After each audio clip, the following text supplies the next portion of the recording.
Earth's moon is probably the weirdest object in our solar system. Most people are not aware of its peculiarities.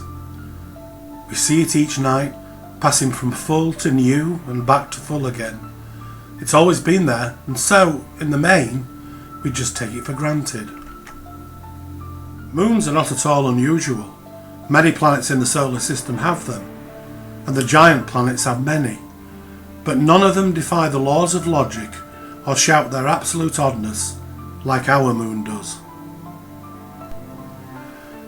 My name is Alan Butler.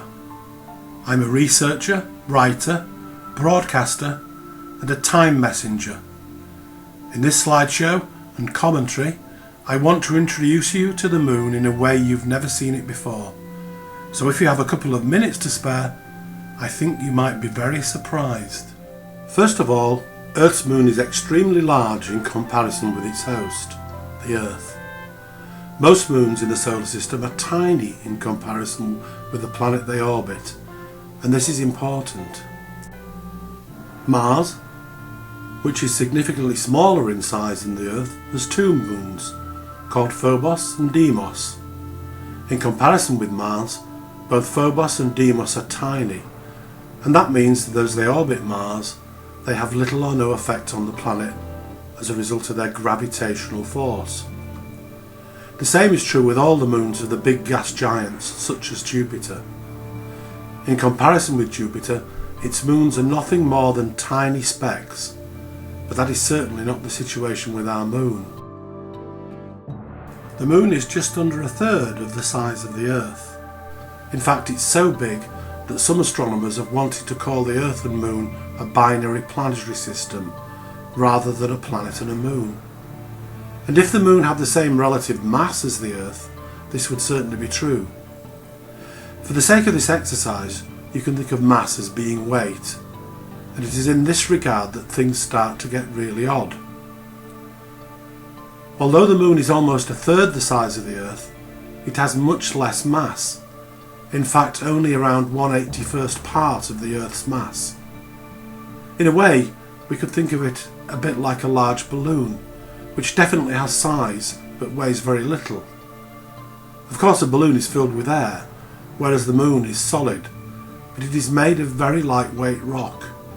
The moon has almost none of the heavy elements that are found on the Earth, like iron. And that's really odd, especially when we are expected to believe that the moon was made from the Earth, but we'll come back to that later.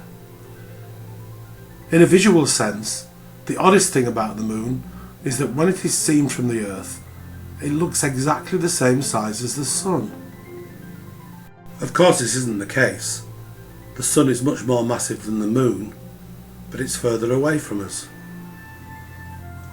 It's a matter of perspective, like this person supporting the Leaning Tower of Pisa. The person is close to the viewer, whereas the tower is much further away.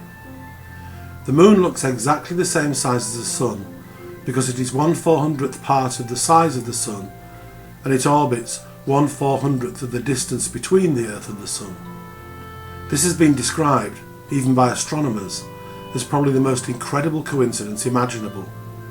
And it leads to something that has been of tremendous importance to people, especially in the ancient past.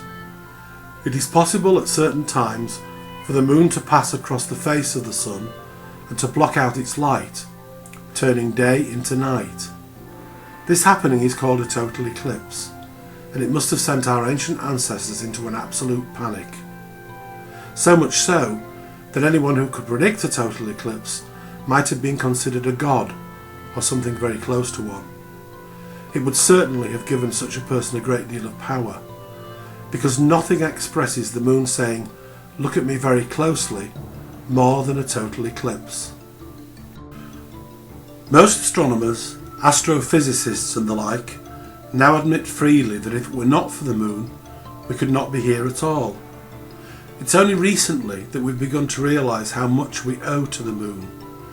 It's been around almost as long as the Earth, and because it has such a huge gravitational pull on our planet, it has made the Earth into a perfect place for life to evolve and flourish.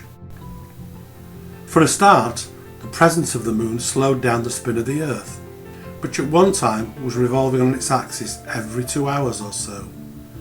Gradually, the presence of the moon's gravity slowed Earth's spin, but it did an even more important job. The Earth has a very unstable core, so much so that left to its own devices, it will most certainly topple over every so often. The implications for any life on its surface would be catastrophic, but this doesn't happen, thanks to the moon. The moon's orbit stabilises the Earth and keeps it at a very useful 22 degrees relative to the Sun. It is this angle that allows the Earth to have seasons. As you can see from the graphic, if the Earth stood upright relative to the Sun, the equatorial region would get the majority of the heat throughout each year. With the angular inclination being what it is, on one part of its orbit, the northern hemisphere of the Earth faces the Sun, whereas on the opposite part of its orbit, the southern hemisphere gets more sunlight. This is critical because it has meant that an even warming of the Earth's surface could take place. If this were not the case, the central belt of the Earth would be constantly like a blast furnace, whilst the northern and southern hemispheres would be frozen solid all the time. As it is, the presence of seasons allows water to exist on the Earth in all its forms, ice, liquid and gas, and that has been absolutely crucial to the presence and success of life. Gradually, the moon has moved further away from the Earth. Most people know that the moon is primarily responsible for ocean tides, and billions of years ago, when the moon was closer, these tides would have been massive. The close proximity of the moon would also have affected Earth's weather patterns, causing deluges of rain and unbelievable winds. A mixture of all these effects kept things on the move, eroding the land and causing essential minerals to be washed by massive rivers into the oceans, where they allowed the nutrients to come together that were essential to early life. Another part the moon played in Earth's evolution was that its massive gravity prevented the surface of the Earth from forming a deep crust, as has happened on Mars and Venus.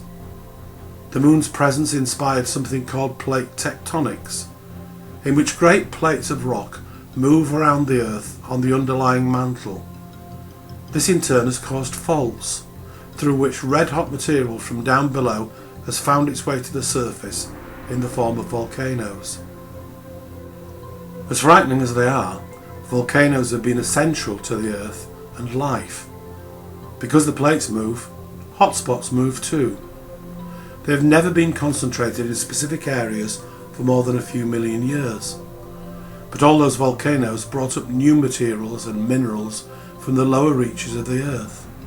These solidified into rock and were weathered out to be taken by rivers to the sea, where they began to create a rich soup, ideal for the formation of life.